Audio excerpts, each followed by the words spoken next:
Langkahnya yaitu yang pertama kita upload soalnya dulu,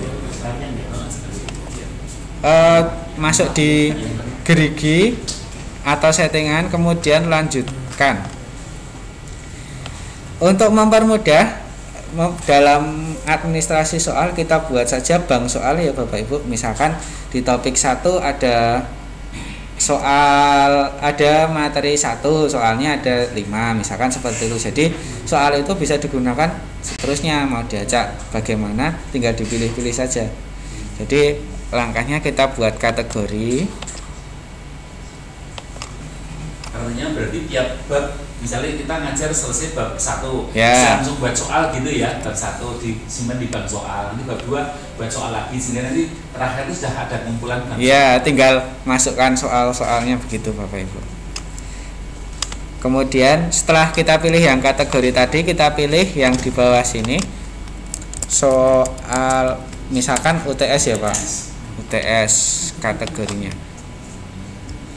Nah, setelah ada soal UTS, kita kembali ke yang depan tadi, kita pilih import.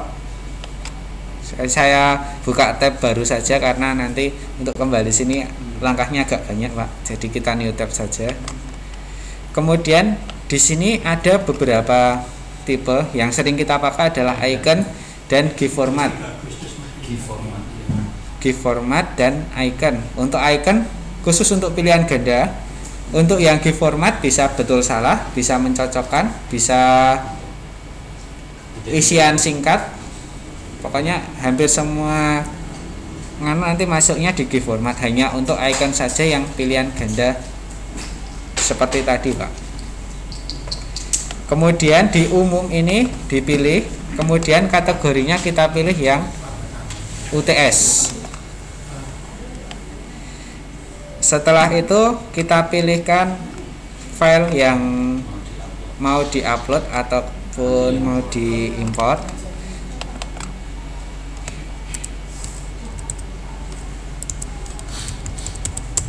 Jadi ini sudah punya soal yang tadi dalam notepad tadi di file yang sudah tersimpan ya, nanti tinggal import dari sini ke situ. Misalkan ini pilihan ganda ya Pak, saya beri nama BG, kemudian kita upload. Setelah itu kita pilih import. Nah, soal dari pilihan ganda itu sudah masuk di sini. Soalnya ada 40 soal. Jadi ketika import dipastikan jumlahnya sama ya Bapak Ibu ya. Jadi kita buat soal 40 kok yang masuk 35, berarti ada 5 soal yang enggak masuk. Nanti bisa dicek satu-satu di sini Bapak Ibu. Oh, yang belum masuk yang mana? Biasanya ini sudah urut Pak. Misalnya di nomor 1 kok ini enggak ada soalnya, berarti ada kesalahan penulisan di soalnya, di format yang tadi, yang di soal terus ya ada enter, ada karakter yang tidak masuk kopian dari Word. Itu kadang bikin salah. Betul. Belajar kadang-kadang bikin nggak masuk. Gitu. Itu kan pilihan ganda ya. Tapi belum ada pilihannya ya. Ini menunjukkan bahwa soal itu berhasil masuk Pak. Nanti ketika mau diuji baru kelihatan Pak. Ini baru prosesnya bahwa tidak ada yang error. Kemudian kita lanjutkan. Nah, ini bank soal UTS tadi sudah terisi 40 soal yang di sini. Kemudian ini adalah soalnya, misalkan bagian buah kelapa, kita lihat soalnya Pak. Nah, ini soalnya seperti ini nanti. Mau kita cek misalkan bagian buah kelapa apa ini? Misalnya yang ini kita pilih. Nah, jawabannya salah. Mau ngecek kan seperti itu Pak. Nanti yang benar. Nah, misalkan seperti itu Pak. Setelah itu kita balik ke depan. Kita balik ke yang jaringan komputer tadi, karena soalnya sudah masuk. Kita mau buat ujiannya ya Bapak Ibu sekarang. Jadi kan kita buat soal dan ngupload. Sekarang kita buat untuk ujiannya. Jadi yang untuk dikerjakan mahasiswa. Buat ruangan untuk ujian. Ya. Diklik tambah sebuah aktivitas lagi. Kemudian kita pilih kuis. Kemudian kita pilih tambahkan.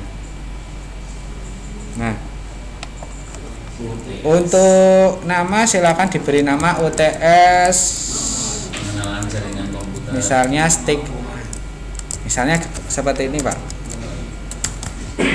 Nah, untuk nama mata kuliah bisa sudah masuk di sini di nama course-nya. Kemudian di bawah itu tinggal UTS, nama kelasnya, kemudian tahunnya berapa, misalkan kayak gitu. Saya nanti kita STIPPA. Nanti kalau mau tinggal copy lagi nanti. Tinggal diduplikat nanti, Pak. Misalnya kelasnya kok ada 8 lah. Nanti tinggal duplikat misalkan soalnya sama. Kemudian di timing itu kuis ini akan dibuka dari tanggal berapa sampai tanggal berapa. Misalkan sekarang tanggal 24 jam 10.41 sampai 11.41. Waktunya 10 menit misalkan gitu.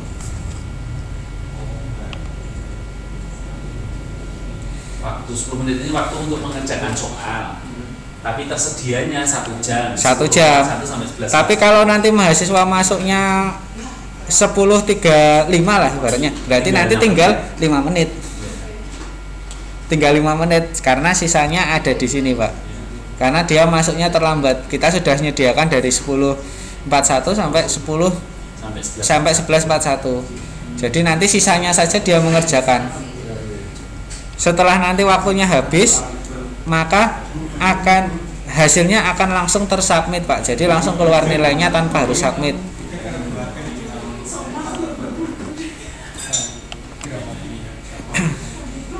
Ini ada batasan lulusnya, misalnya nanti di tempat Bapak ada misalnya 50. Di bawah itu enggak lulus, ibaratnya seperti itu. Itu kamu tahu ya? Mahasiswanya tahu? Tahu. Nilainya berapa itu, Pak? Tahu, nanti keluar nilainya. Langsung tahu ya? Iya, itu bisa dikeluarkan, bisa tidak, Pak. Oh, oke. Ada settingannya. Ada settingannya. Tapi memang sebaiknya dikeluarkan sehingga mereka tahu, aduh nilaiku jelek, dia nggak protes kalau. Soalnya kan ada pertanyaan yang ini ada pertanyaan yang isi gitu loh. Jadi kemudian digabung gitu. Bukan yang ini tok aja berapa nanti kalau isinya. Esainya nanti dihitung sendiri begitu, Pak. Yang penting porsi ini berapa persen dari. Kemudian di sini ada layout, silahkan dipilih yang every question saja. Satu-satu, jadi satu lembar satu soal, satu lembar satu soal begitu. Ya. Karena semakin banyak nanti ketika ada error jaringan tidak tersimpan, Pak. Misalnya 40 soal tampil semua, nah itu ketika ada mati lampu koneksi error itu tidak tersimpan. Misalnya mahasiswa sudah mengerjakan 20, nah itu hilang. Kalau kita satu-satu ketika pindah halaman otomatis dia nyimpan terus begitu. Kalau kebetulan belum sampai tersebut masih digabung dengan yang lainnya, misalkan tugas lain-lainnya gitu. Jadi walaupun mahasiswa tahu nilainya ini, tapi kan belum akhir dari semua. Iya, itu nanti tergantung kebijakan dosen masing-masing. Dari kontrak Iya. UTS itu bobotnya berapa? Nanti monggo kalau masalah perhitungan itu. Ya tergantung kontrak kuliahnya, Bu. Jadi dari awal itu kan sudah dijelaskan UTS ada berapa persen, terus tugas berapa persen, misalkan kehadiran, ya. Ya itu nanti mahasiswa sudah bisa ngitung sendiri sih, Pak. Jadi misalnya dia UTS dapat 60 di kontrak kuliah, UTS itu bobotnya 30% dari total nilai. Berarti kan 60 kali 30%. Dia hanya dapat poin 18. Nanti ditambah yang lain-lain. Begitu, Bu. Jadi tidak protes ya Pak Nardi ya selama ini ya, Pak. Selama ini nggak ada yang protes. Karena memang hitungannya jelas, Pak. Pasti. Iya. Kemudian untuk question behavior ini ada shuffle within question, yaitu untuk mengacak jawabannya. Jadi nanti ada acak soal, ada jawabannya. Misalkan ada A dan B benar, silahkan ini di tidak saja. jawabannya udah pasti, kalau soalnya jawabannya itu Iya. yang diajak jawabannya semuanya wacak, Betul. sehingga nanti bisa tidak sesuai dengan pertanyaannya. Betul, Pak. Kemudian untuk bagaimana soal bersikap ini silakan dipilih immediate feedback dulu. Kemudian di review option ini silakan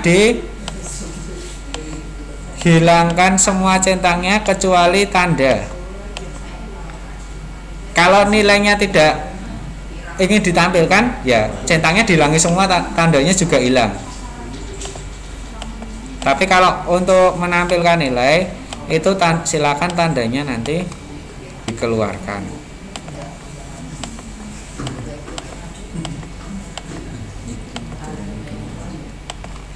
Kemudian kita kembali lagi di atas yang bagaimana soal bersikap, silakan dipilih di deferred feedback lagi.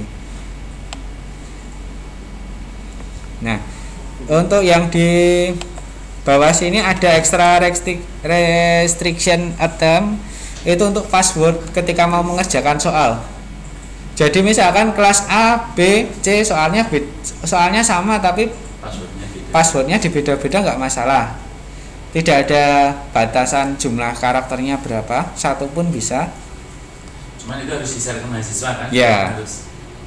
Agar tidak contek-mencontek. Misalkan kelas A itu pagi, nanti yang siang itu ngikut ujian di pagi kan bisa juga itu, Bu. Jadi diberi password untuk mengantisipasi. Tapi ya kita harus memberitahu passwordnya ke mahasiswa yang pagi. Kalau online bareng 4 kelas bareng. Nah itu nggak masalah. Ini online. Dilihat kemarin memang kita aja. Kalau kelasnya itu paralel begitu gimana? Misalnya kan kelasnya beda-beda, tapi waktu ujian itu bareng. Oh nggak masalah, Pak. Maksudnya caranya gimana?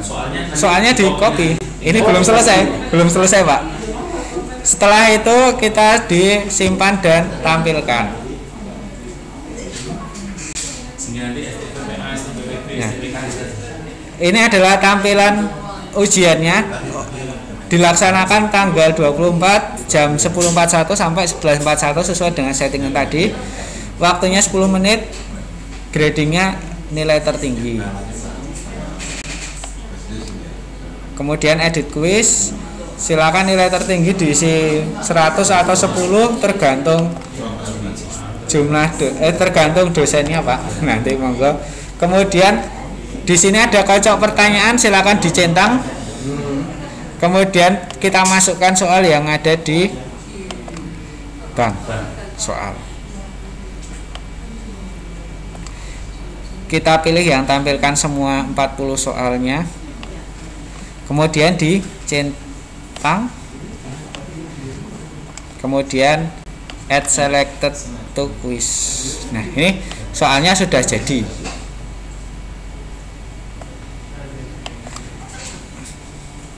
Kalau ingin mencoba itu silahkan diklik di sini saja. Terus preview quiz. Nah, ini tampilan mahasiswa nanti seperti ini, Bapak Ibu. Ada soalnya, misalnya saya ngerjakan soal 1, mau langsung ngerjakan soal 28, gitu nggak masalah. Ketika sudah terjawab, nanti akan ada tandanya. Tandanya terblok begitu. Oh, udah dijawab nggak? Bisa diulang? Bisa. Masih bisa ya? Selama belum tersubmit. Ini masih bisa tak rubah. Oh, iya.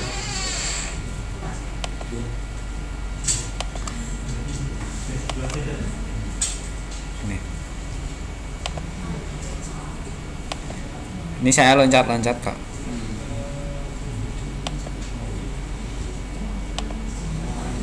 Misalkan saya sudah, kemudian ingin selesai, kita pilih finish attempt. Ini ada peringatan yang belum dijawab berapa. Kemudian kita pilih, kalau mau kembali ke soalnya return attempt, kalau tidak ya submit all. Kalau belum submit tapi sudah submitnya, itu langsung keluar nilainya, Pak. jadi yang sudah terjawab tetap disimpan. Iya. Nah, ini nilainya cuma benar 2 soal dari 3. Dari 40. Begitu, Pak.